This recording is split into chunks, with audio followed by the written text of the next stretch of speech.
2024 के लोकसभा चुनावों में बीजेपी की तरफ से अब की बात 400 पार का नारा दिया गया था, पर नतीजे आए तो बीजेपी अपने दम पर बहुमत का आंकड़ा भी हासिल नहीं कर पाई थी।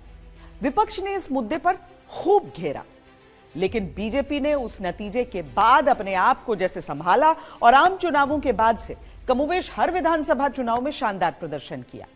बिहार सबसे ताजा उदाहरण है।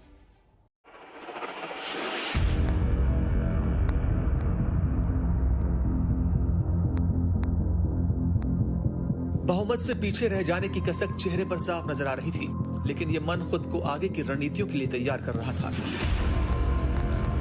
राजनीति में हमेशा मन का नहीं होता। ये बात प्रधानमंत्री मोदी से बेहतर कौन जानता होगा। वो 2024 के झटके से उभरे और राज्यों के चुनावों की तैयारी में नए सिरे से जुट गए। वैजनाथाला मी नमन करतो। लोकसभा चुनाव के 6 महीने बाद महाराष्ट्र का महत्वपूर्ण चुनाव था।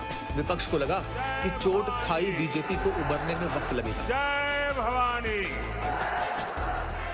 48 लोकसभा सीटों में से एनडीए सिर्फ 18 सीटें जीत पाई थी। इनमें बीजेपी की 9 सीटें थीं, बाकी सीटें सहयोगियों की थीं। महाराष्ट्र के नतीजे विपक्ष का हौसला बढ़ा रहे थे। ऊपर से संविधान बचाओ और मराठा आरक्षण का मुद्दा भी तूल पकड़ रहा था। लेकिन कम समय में बीजेपी ने रणनीति बदली और पूरी ताकत से मैदान में उतर आई। चुनाव प्रचार के दौरान बीजेपी ने कुल 172 रैलियां की।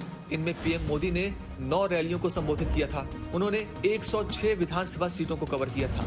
वहीं 11 जनसभाएं यूपी के सीएम योगी आदित्यनाथ ने की थी। इसके अलावा केंद्रीय गृह मंत्री अमित शाह ने 16 जनसभाओं को संबोधित किया। एकता की ताकत को बढ़ाना है, एकता के मंत्र को जीना है, और इसलिए हमें याद रखना है, हम एक हैं तो सेफ है, हम एक हैं, हम एक हैं तो बंटिए मत, क्योंकि जब भी बटे थे तो कटे थे। एक है तो नेक है, एक है तो सेफ है, और बटे थे तो कटे थे।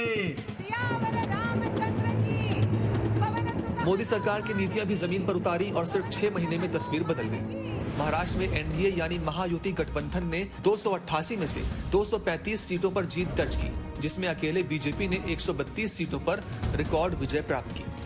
राज्य वही था, वोटर वही थे, लेकिन सिर्फ 6 महीने में जज्बात बदल गए।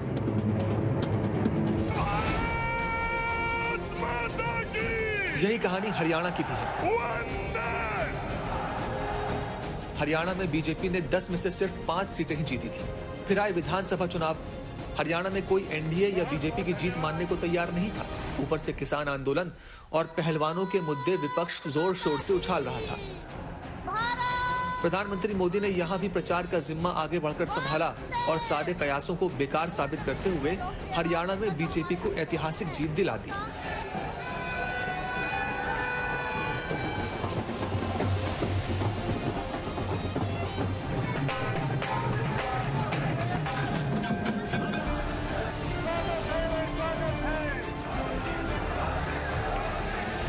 बीजेपी ने 90 विधानसभा में से 48 सीटें जीतकर तीसरी बार लगातार सरकार बनाई।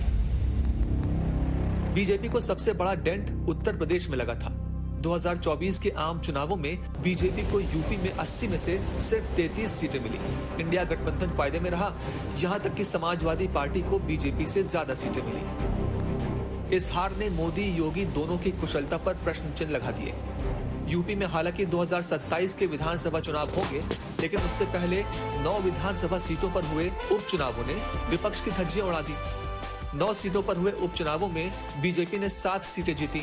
इनमें कुंदरकी जैसी 65% से अधिक मुस्लिम आबादी वाली सीट भी शामिल थी। बिहार चुनाव को लेकर भी तरह तरह की बातें थी। विपक्ष वोट चोरी के मुद्दे को लेकर बीजेपी पर आक्रामक था और लोकसभा चुनाव में भी बीजेपी को बिहार से कोई बड़ी जीत नहीं मिली थी। बीजेपी 40 में से 17 सीटों पर लोकसभा चुनाव लड़ी थी, जिनमें से सिर्फ 12 ही जीत सकी। बाकी 18 सीटें जेडीयू, एलजेपी और हम पार्टी की थी। अब बिहार विधानसभा परिणाम चुनाव सामने है। बीजेपी सबसे बड़ी पार्टी बनकर उभरी है। जिस तरह बीजेपी को बिहार ने मत दिया है, वो 2024 में सीटों की कमी की भरपाई जैसा लगता है।